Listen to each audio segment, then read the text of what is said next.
What's up, Value Viewer? My name is Pat. I'm a writer, producer, and mixer in Nashville, Tennessee. And on today's video, we are going to talk about a topic that pops up online pretty frequently in my experience is, should you move to a music city? You're hopefully a young artist, young producer, young writer surfing the World Wide Web, and you have stumbled across this video, and I'm here to talk to you about this. My answer is based on my experience in 4 years of being in Nashville. I moved here when I was 32. I'm ancient, dude. I'm not here to sell you a masterclass. I'm not here to sell you a course. I'm just here to give you my experience, the experience of other people that I know. I'm not going to name anybody, but I have a nice little network here, and we all kind of have some common ground to stand on when it comes to this topic.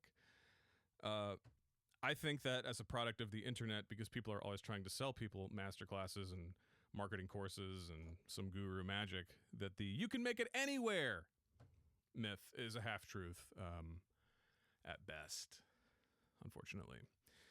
Let's also quickly segue as I go through my notes. Who's this video for?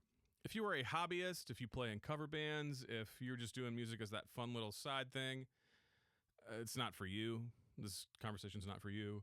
Feel free to stick around, but I'm not talking to you.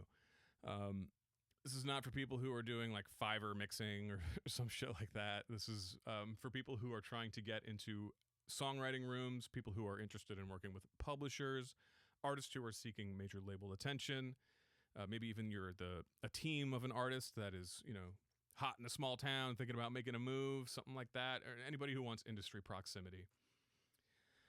So, the anywhere myth. I personally came from a smaller market, not a tiny market, but a smaller market than Nashville, and for me, the writing was on the wall pretty quickly that unless I was able to really work some magic, that there was a ceiling on how far I could go and how far the people that I worked with could go in that area. In fact, I know people who left that area did the same thing that I did.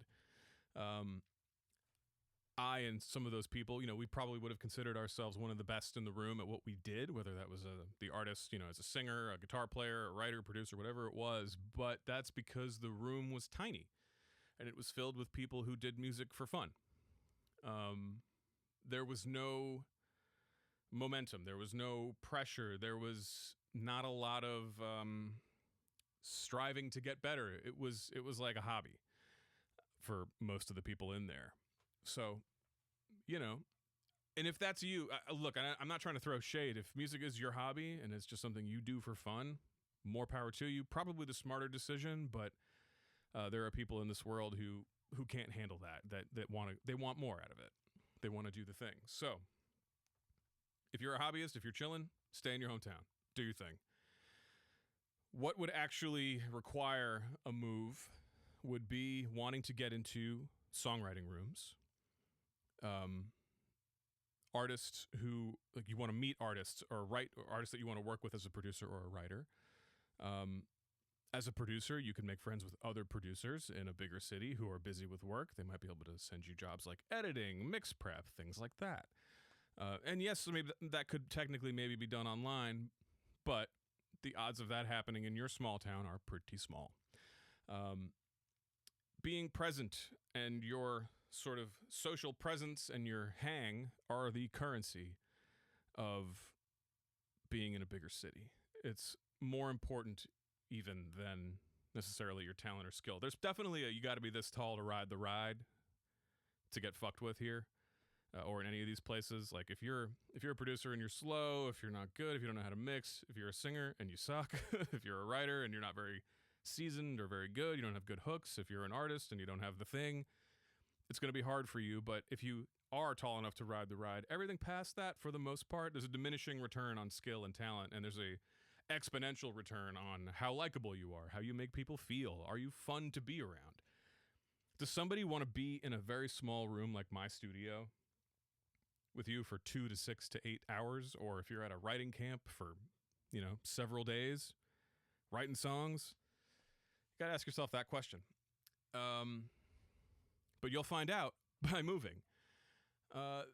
Specifically for my producers and people who offer services, my engineers, you can technically do that anywhere. That's true.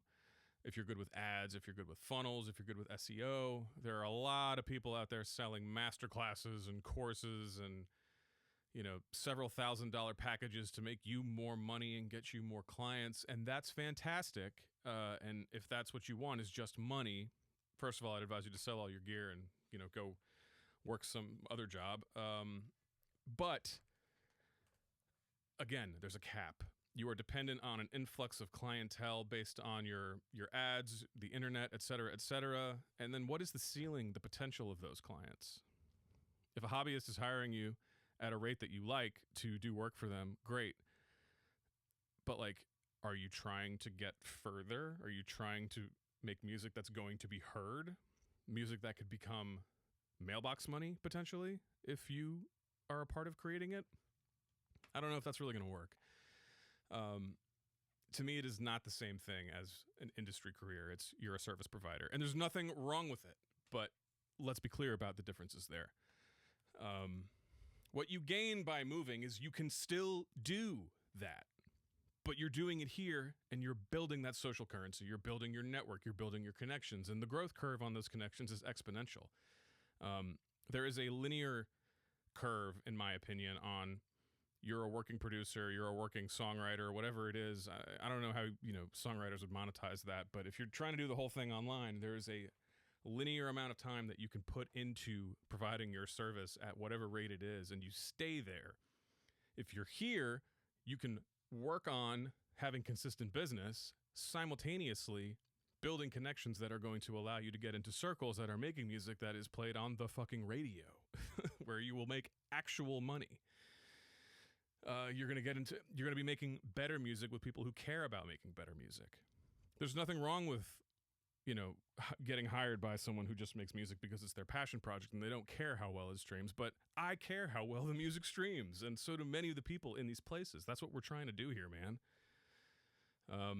So the big question for you, valued viewer, is do you want to be part of the industry, or do you want to be a remote freelancer? That's for my producers. For my artists, do you want to be a part of the industry, or do you want to be a hometown hero who plays local gigs and festivals and cover shows, and maybe if you're lucky, one of your videos goes viral and you get some more streams and you get a little bit of momentum? For my writers, I don't know what I mean, you're going to write for the people in your town? I mean, I guess you could, but like, again, you're just preying on that internet virality, praying for that internet virality, and if it doesn't work out, I mean, songwriters have it hard enough as it is. Y'all don't make dick, putting it plainly, on publishing, on streaming. So like, you want to be in a place where songs are being made that are going to radio and getting into those circles. So obviously, my take is, if you want to be in the industry, if you're pursuing something bigger, if music is that important to you, you should be in a place where you're surrounded by people who have the same goal. It's not because you can't make it anywhere. Like, I know people who do have, like, but what's funny though is like, the people that get that virality, the artists, the bands, whatever it is that do get some sort of virality online from their hometown making music, what do they end up doing anyway? Is they move here. I'm just saying, you could have already been here, done that, and things go even better for you. So, life's short. Double down on yourself, bet on yourself. If you're really trying to do this, just reach out to people. If you're a young artist who's thinking about moving to Nashville, slide into some DMs, slide into mine. If you're a producer, slide into mine, dude. We'll talk about it. Yeah, that's it for me, man. I got work to do. So, signing off here. Love yourself. Love your friends. Keep making good music. Subscribe. I think we're going to kind of keep going about this. I'm not going to sell you some fucking masterclass, some course, some fantasy. I'm just going to give it to you 100% real every single time. So that's the goal of this channel. And then I think the next video I want to do is for producers, the 2 ways to build a producer career, service versus relationship. I'm toying with it. Let me know if you're interested. If not, whatever. We'll see you on the next one.